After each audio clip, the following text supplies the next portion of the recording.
This is Betty. She's pretty great, but she's trying not to be. That's mostly because her father, Carl, he's got a bad case of the Scrooges. Together they run a toy company. It's the holiday season, so naturally Carl wants to overwork his employees because... But Betty's already got everyone working double shifts. Humbug, says Carl. They can work harder. See, he knows a secret of a little town called Littleton and its clock, the Christmas clock, that helps make toys so fast it's like magic. He wants Betty to go there, find the clock, find the secrets of its power, and steal them. It's a corporate espionage Christmas. But Betty doesn't want to do that. 1, because that's bananas, and 2, Littleton is where she grew up until her mother abandoned her on Christmas Eve. Horrible. It was so traumatizing, neither of them has been back since. Not that Carl's tried to forget. He keeps a little snow globe, the town clock, on his desk as a reminder of the betrayal. I told you, Scrooge. He shoves the snow globe into her arms and her out the door. No choice. She goes to Littleton and it's like a Christmas card puked all over everything. Puts the North Pole to shame. And in the center of all this is a big steam clock. The Christmas clock. Working on the clock is Nick, handsome, frustrated, and strangely dressed like an elf. There's an instant attraction, but she hasn't got time for that. She's here for secrets, not smooches. Well, he hasn't got time for her either. The clock has stopped working for some mysterious reason, and he's got to fix it. Finally, out of frustration, Betty grabs the controls of the clock and flash! Littleton doesn't look like Littleton anymore. No Christmas puke here. Instead, Black Friday puke, because they've traveled through time. That's what the clock does. It controls time, and Nick controls the clock. Well, he would if it worked, but it doesn't, except now it does for Betty.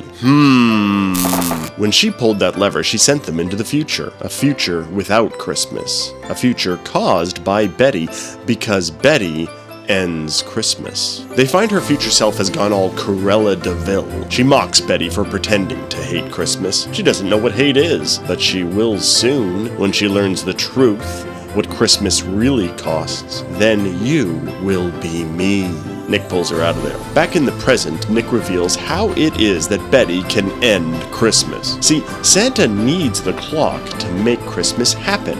He uses its special time-traveling powers to make it all the way around the world in just one night. Can't do it without it. And since now the clock doesn't work for anyone but Betty, she's got Christmas by the ornaments. So Nick makes her a deal. He'll give her factories extra time to make stuff if she'll go on a magical Christmas carol adventure to restore her Christmas spirit. Agreed. Oh look, they're holding hands. No, we don't have time for this. Money, profits, deadlines. First, Nick takes her to the most beautiful, magical, romantic sleigh ride he's ever experienced. But it backfires when Betty sees past Nick isn't enjoying the ride.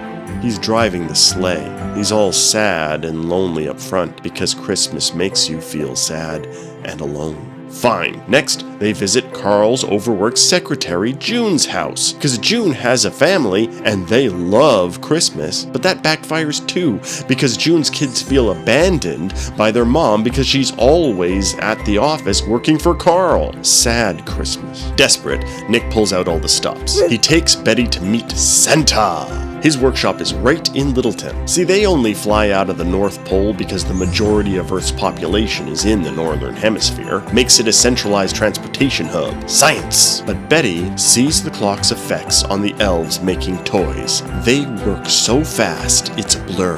This only enhances Betty's greed. Santa tells Betty the point of Christmas isn't giving presents. Presents are just an excuse for people to be kind and loving to one another. Christmas shows the world how wonderful it could be if they were that nice all the time. Betty scoffs. No one's that nice all the time. Your mother is, says Santa. I think it's about time you went to see her. Nick takes Betty to her past, and there they discover her mother, Jewel, used to be the clock timekeeper, just like Nick. We see young Betty and young and happy Carl enjoying Christmas as a family around the clock. Everyone is just so friggin' happy!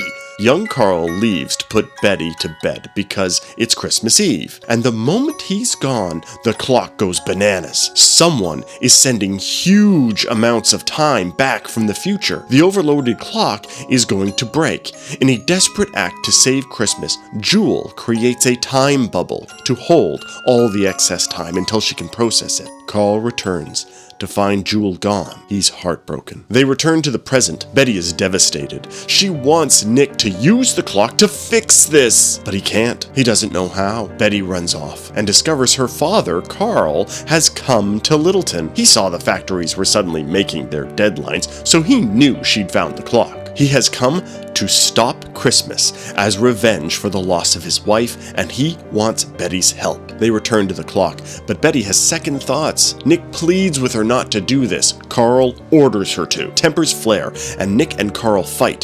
To stop them from hurting each other, Betty freezes time. The clock immediately starts to sputter and crack. It was meant to move time, not stop it. So she dumps the time into the past. That's when Santa appears and tells her the place she's dumping the time is the last place Betty visited. Betty is the cause of her mother being trapped. Santa says only one person can solve this, Betty's mom. But to reach her, you'd have to take the clock inside the time bubble, something he's never been able to do, but Betty could. Betty uses all she's learned from her adventure to take the clock to her mom. It's a tearful reunion. Betty wants to change the past, but her mom explains it's impossible because they're not in the past. This is now. The clock is still overwhelmed. Worse, now they're both trapped inside the time bubble. Betty realizes she can't change the past, but she can affect the present because she brought a second clock. Working together, they restart time in the present to stop sending it to the past, shifting the load between the two clocks so neither gets overwhelmed. The time bubble bursts, but they can't work fast enough to control both clocks. Then Carl and Nick jump in to help. Carl and Jewel are reunited as they work the clock, and Betty and Nick discover they make a great team. As a family, Betty, Nick, Carl, and Jewel work to save the clock, Christmas, and each other. As the last bit of time is shifted, Jewel's old clock vanishes, but she remains. Carl's heart melts at the sight of her. He chooses to stay in Littleton with Jewel. He gives Betty the company, and she decides to take Christmas off to be with Nick, run the clock, and make Christmas happen this year and every